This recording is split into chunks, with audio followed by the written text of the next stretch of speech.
إن الحمد لله نحمده ونستعينه ونستغفره ونعوذ بالله من شرور أنفسنا ومن سيئات أعمالنا من يهد الله فلا مضل له ومن يضلل فلن تجد له وليا مرشدا أشهد أن لا إله إلا الله وحده لا شريك له وأشهد أن محمدا عبده ورسوله الصادق الوعد الأمين المبعوث رحمة للعالمين اللهم صل وسلم وبارك على هذا النبي الكريم أما بعد فيا عباد الله أوصيكم جميعا ونفسي بتقوى الله وطاعته فقد فاز المتقون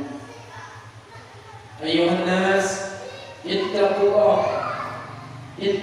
الله حق تقاته ولا تموتن إلا وأنتم مسلمون وقال الله سبحانه وتعالى في القرآن الكريم أعوذ بالله من الشيطان الرجيم بسم الله الرحمن الرحيم يا أيها الذين آمنوا اتقوا الله ولتنظر نفس ما قدمت لغد واتقوا الله إن الله خبير بما تعملون وقال أيضا يا أيها الذين آمنوا اتقوا الله وقولوا قولا سديدا يصلح لكم أعمالكم ويغفر لكم ذنوبكم ومن يطع الله ورسوله فقد فاز فوزا عظيما وقال النبي محمد صلى الله عليه وسلم في الحديث حب الوطن من الإيمان صدق الله العظيم وصدق رسوله النبي الحبيب الكريم. Hadirin muslimin sidang jemaah Jumat yang dimuliakan oleh Allah Subhanahu wa taala. Allah berfirman, "Walillahi mulku samawati wal ardh." Bahwa sesungguhnya segala kerajaan hanyalah pada Allah Subhanahu wa taala. Yang merajai bumi dan langit seluruhnya adalah kerajaan Allah Subhanahu wa taala. Allah yang Maha Raja, tidak ada yang berhak untuk merajai segala penciptaan kecuali hanya Allah Subhanahu wa taala. Wa ilaihi al-masir, dan segala sesuatu yang ada akan kembali kepada Allah Subhanahu wa taala. Kita sebagai manusia, sebagai hamba yang hina, yang lemah, yang fana, yang hidup saat ini, suatu saat kita akan tiada. Suatu saat kita akan kembali kepada Allah. Suatu saat kita akan kembali menghadap Allah Tuhan Rabbul Alamin. Maka apa kata Allah? Wa ma khalaqtul jinna wal ins illa liya'budun. Sesungguhnya hakikat keberadaan kalian adalah hanya untuk menyembah kepadaku sebagai Tuhan Rabbul Alamin. Jemaah yang dimuliakan Allah, ucapan syukur kita kepada Allah sampai dengan saat ini kita semua masih dalam keadaan sehat walafiat, masih dapat melaksanakan ibadah kepada Allah, masih dapat bersujud memohon ampun kepada Allah, dan kita masih mampu melangkahkan kaki ke masjid yang kita cintai ini untuk bertakarrub dengan Allah Subhanahu wa taala. Mudah-mudahan ibadah yang kita lakukan kiranya diterima oleh Allah dan menjadi ibadah yang akan menjadi perisai kita di hadapan Allah Subhanahu wa taala. Hadirin jemaah Jumat yang dimuliakan oleh Allah, salawat dan salam senantiasa selalu kita sanjung sajikan kepada sosok junjungan Allah, yakni merupakan pedoman bagi kita, suri tauladan kepada kita, public figure kepada kita selaku umat Islam yang cinta kepada agama, yang cinta kepada Allah dan Rasulnya. Tidak ada contoh dan keteladanan yang paling baik, termasuk contoh ketika seseorang mencintai negara. Rasulullah bukan hanya seorang nabi yang diutus oleh Allah menyampaikan risalah agama, bukan hanya melulu menyampaikan tentang sholat dan ibadah, tetapi Rasulullah menyontohkan kepada kita bagaimana mencintai negara, bagaimana mencintai tempat kita, barat kita yang Allah berikan kepada kita, bagaimana cara kita untuk mensyukuri nikmat yang kemuliaan diberikan oleh Allah kepada kita. Saudara yang dimuliakan oleh Allah Subhanahu wa taala. Syukur atas nikmat kemerdekaan itu dibuktikan dengan wujud syariat Islam secara kafah dalam hidup dan kehidupan kita. Kalau mensyukuri nikmat kemerdekaan hanya dengan keyboard kita berpesta pora, kita hiburan, permainan segala macam kita tunjukkan kepada mereka, itu bukan kecintaan. Hakikat kecintaan ada, hakikat syukur kepada kemerdekaan ada. Walau anna ahlal qura amanu wattaqau lafatahna 'alaihim barakah. Ketika kalian bersyukur, beriman dan bertakwa kepada Allah sebagai bentuk syukur, menambah ketakwaan dan keimanan kepada Allah, maka kata Allah, lafatahna 'alaihim barakah, maka aku akan turunkan, aku akan bukakan pintu keberkahan kepada kalian dari langit, dari bumi, semua aku berikan kepada kalian. Maka syukur yang sesungguhnya adalah bertambahnya keimanan dan ketakwaan kita dengan wujud syariat agama Allah dalam kehidupan berbangsa dan bernegara. Bukan keyboard sampai tengah malam, joget-jogetan dengan yang bukan mahram. Kita tunjukkan kepada generasi ini merupakan sebuah pembodohan, kegiatan yang tidak ada edukasi di dalam, tidak ada nilai-nilai moral dan pendidikan. Justru kita sedang membodohi anak bangsa, kita sedang membodohi anak negeri. Seolah-olah syukur kepada nikmat kemerdekaan dibuktikan dengan keyboard sampai tengah malam, dengan mengatasnamakan hiburan rakyat untuk rakyat. Itu adalah hal yang salah, melanggar syariat Allah Subhanahu wa taala. Siapa yang dimuliakan oleh Allah Subhanahu wa taala? Kita manusia butuh kepada hiburan, tapi ketika hiburan sudah melanggar syariat Allah, maka sungguh bagaimana kaum Samud, bagaimana kaum Lut, mereka diazab oleh Allah karena mereka meremehkan semua perintah Allah Subhanahu wa taala. Hadirin yang dimuliakan Allah, kita tahu dalam sejarah, bahwa bagaimana perang Badar Allah sejarahkan di dalam ayat Al-Quran. Apa kata Allah? Walaqad nasarakumullah bi Badrin wa antum adillah. Sungguh pada saat perang Badar Allah berikan kemenangan kepada kalian. Pada saat perang Badar Allah tolong kalian padahal kalian sedang dalam keadaan lemah, tak ada pertolongan. Umat Islam saat itu berjumlah 313 orang lebih kurang dalam sejarah. Sedangkan kaum kafir laknatullah mereka berjumlah 1000 orang, 300 banding 1000. Hadirin yang dimuliakan Allah Subhanahu wa taala. Apa kata Allah? Aku kirimkan malaikat kepada mereka secara berbondong-bondong, maka mereka akan menjadi kuat. Aku berikan kekuatan kepada mereka karena di dalam hati mereka fattaqullah, mereka bertakwa, la'allakum tashkurun. Mudah-mudahan kamu bersyukur dengan nikmat kemerdekaan itu. Saudara yang dimuliakan oleh Allah Subhanahu wa taala. Maka ketika kita ukur dengan logika, kita ukur dengan akal sehat, tidak mungkin orang Islam 300 orang, orang kafir 1000 orang bisa menang. Orang Islam bisa menang padahal jumlahnya kecil, senjata pun terbatas. Layaknya para pahlawan kita, mereka memperjuangkan bangsa kita, merebut bangsa dari penjajah dan sekutu-sekutu mereka. Mereka tidak punya senjata yang memadai, mereka tidak punya bom dan nuklir yang luar biasa, tetapi mereka hanya memiliki modal mengunci dan senjata ala kadarnya. Tetapi kita tahu dalam sejarah, Jenderal Sudirman, jenderal tertinggi, beliau adalah pemimpin perang pada saat itu. Ketika dalam sejarah ditulis, ternyata Jenderal Sudirman saat berperang tidak pernah terlepas dari ilmunya. Sebagai apa? Bahwa pahlawan kita adalah orang-orang yang soleh. Pahlawan kita adalah orang-orang yang dekat dengan Allah. Mereka memperjuangkan atas nama Allah. Mereka memperjuangkan dengan mengharap pertolongan Allah dengan tetesan darah penghabisan. Mereka korbankan hingga mereka menjadi mujahid fisabilillah. Lalu kita hari ini merebut yang namanya perayaan hari kemerdekaan dengan pelaksanaan pesta pora, dengan mengatasnamakan dari rakyat untuk rakyat. Justru itu adalah pembodohan yang nyata. Maka oleh sebab itu saudara yang dimuliakan oleh Allah Subhanahu wa taala, marilah kita didik anak-anak kita didik generasi bangsa kita didik keturunan-keturunan kita yang telah akan menjadi pewaris bangsa ini, yang telah mereka akan menjadi penerus bagi kita. Sebab sebagai orang-orang pendahulu yang ada pada hari ini. Saudara yang dimuliakan oleh Allah Subhanahu wa taala. Profesor Mujibur Rahman sebagai rektor Universitas Islam Negeri Al-Azhar yang baru saja dilantik oleh Kementerian Agama Republik Indonesia. Beliau mengatakan dalam sebuah opininya, mengatakan dalam sebuah narasi yang beliau buat, apa katanya?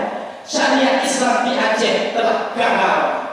Tetapi banyak respon oleh orang-orang mengatakan ternyata sang profesor itu bodoh, ternyata profesor itu berbicara sesuka hatinya, ternyata profesor itu berkata semaunya, padahal syariat Islam itu ada di Aceh. Orang merespon dengan respon yang negatif.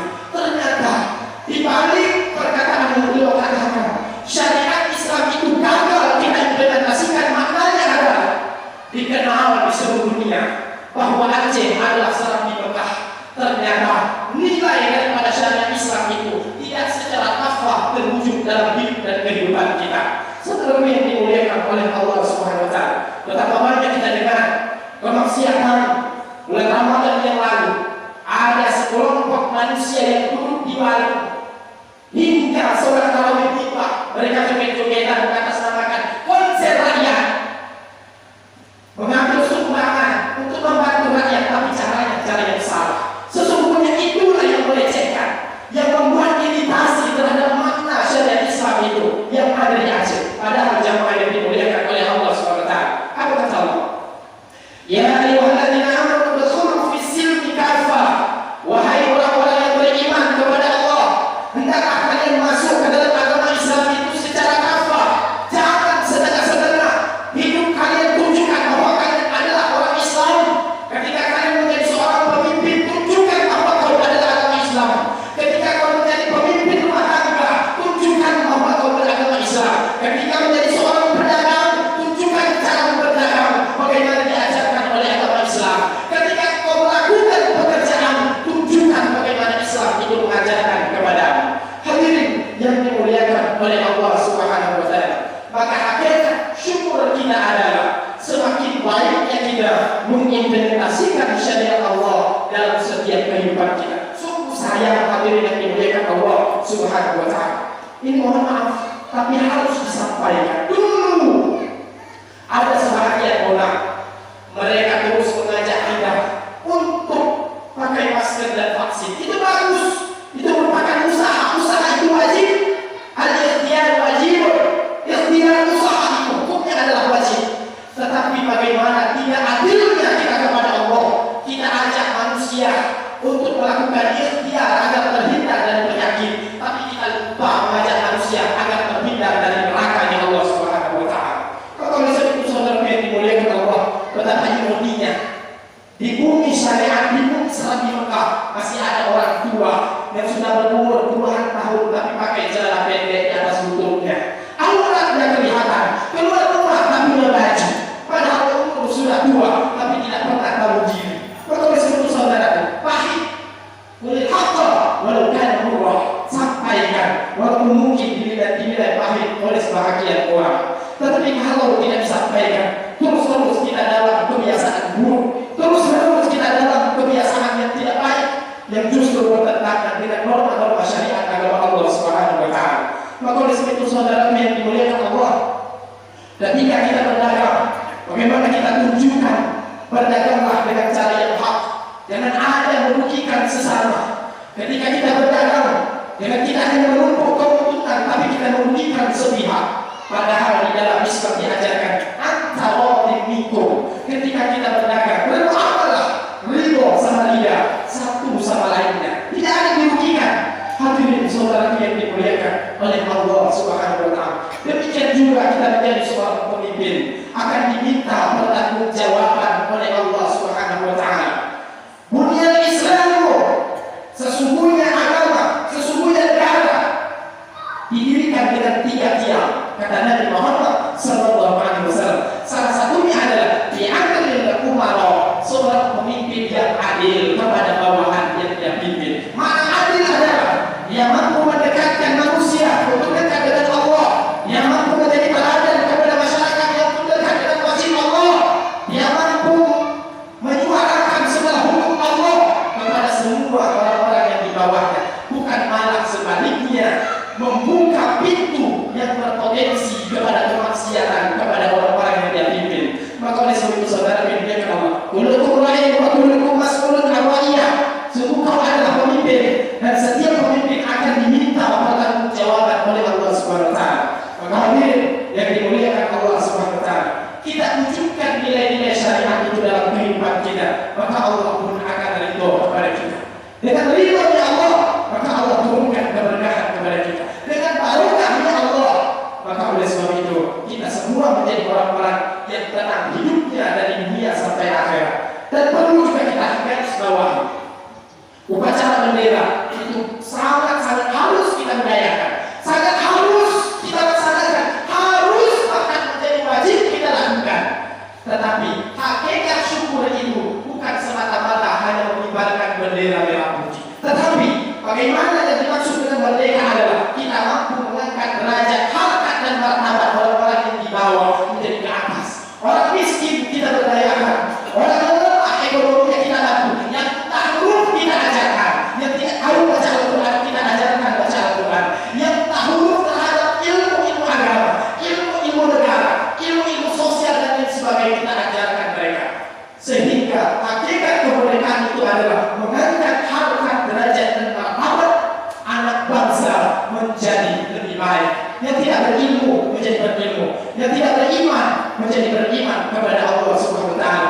Dan orang miskin itu tidak melulu hidup dalam kemiskinan. Kita cerita merdeka, tapi betapa banyak rumah yang tidak layak huni sampai dengan hari ini. Kita cerita merdeka, tapi betapa banyak orang yang kelaparan tidak makan sampai dengan hari ini. Kita bangga teriak merdeka, tapi secara hakikat mereka belum merdeka. Kenapa? Hidup dalam kelaparan, rumah tidak layak huni, kita diam seolah tutup mata. Hadirin yang dimuliakan Allah Subhanahu wa taala. Maka oleh sebab itu kita yang mampu keluarkan zakat kita, zakat tijarah, zakat perdagangan, zakat profesi kita, zakat pekerjaan kita, zakat sawah kita, semua kita keluarkan zakatnya untuk membantu mereka fuqara wal masakin. Itulah yang dimaksud dengan mereka.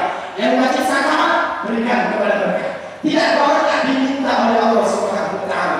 Hanya 2,5% dari penghasilan kita yang diminta oleh Allah. Berikan kepada mereka hingga kita sama-sama hidup enak, sama-sama hidup merdeka, sama-sama hidup bisa tersenyum. Tidak ada yang menderita, tidak ada yang tertindas di atas kebahagiaan kita. Kita bahagia, tapi ternyata di bawah ada yang tertindas, ada mereka yang meneteskan air mata. Hadirin yang dimuliakan Allah Subhanahu wa taala, mungkin hanya inilah khutbah Jumat yang dapat khatib sampaikan pada hari ini. Sebagai kesimpulan ada, kita memaknai syukur terhadap kemerdekaan negara kita adalah dengan memperbanyak ketaatan kepada Allah. Wal anzur kata Allah, nafsum ma qaddamat liqad. Tidaklah kau perhatikan apa yang sudah kau buat untuk menghadapi hari esok. Maka oleh sebab itu, dekatkanlah diri kita dengan Allah, tambahkan keimanan dan ketakwaan kita dan keluarga kita. Qu anfusakum wa ahlikum nar. Dirimu dan keluargamu, kumpulkan mereka untuk sama-sama berdiri di atas jalan milah Allah Subhanahu wa taala. Yang kedua adalah kita didik anak-anak kita. Jangan terus kita tolongi mereka dengan kegiatan seremonial yang dapat berpotensi kepada keburukan. Betapa ironinya, orang-orang kadang-kadang yang tidak mahram, mereka berpacaran di dalam gelap-gelapan karena mereka melihat ada acara di sana. Kita bersedia membuat acara, tapi kita lupa mengawasinya. Kita berdosa. Kalau kita buat acara, ayo awasi. Yang bukan mahram tidak boleh masuk berduaan, kecuali didampingi oleh mahramnya. Jangan sembarangan membuat hukum. Jangan sembarangan kita membuat acara kalau kita tidak berani bertanggung jawab dari dunia sampai akhirat. Yang ketiga, hadirin yang dimuliakan Allah Subhanahu wa taala, banyak-banyaklah kita berdoa kepada Allah. Mudah-mudahan Allah turunkan barokah, Allah berikan ketenangan, dan Allah cabut segala macam bentuk kemurkaan Allah. Allah cabut semua penyakit yang ada di negeri kita, sehingga negeri kita menjadi negeri yang baldatun thayyibatun wa rabbun ghafur. Amin ya rabbal alamin. Mohon maaf atas segala kekurangan bila ada yang salah, yang keliru atau tidak pada tempatnya, baik dari sikap, tutur kata dan tingkah laku, semua adalah perbuatan khatib sebagai manusia biasa. Al-insan maka Allah adalah tempat salah dan lupa. Kalau ada yang benar, ada yang bermanfaat kepada kita semua, terutama kepada khatib yang menyampaikan, al-haqqu min rabbikum, sesungguhnya kebenaran itu adalah datangnya dari Allah Subhanahu wa taala. Kepada Allah khatib memohon ampun, dan kepada jamaah khatib memohon maaf. Barakallahu li wa lakum fil Qur'anil azim wa nafa'ani wa iyyakum bima fihi min al-ayati wa dzikril hakim wa taqabbalallahu minni wa minkum tilawatahu innahu huwal ghafurur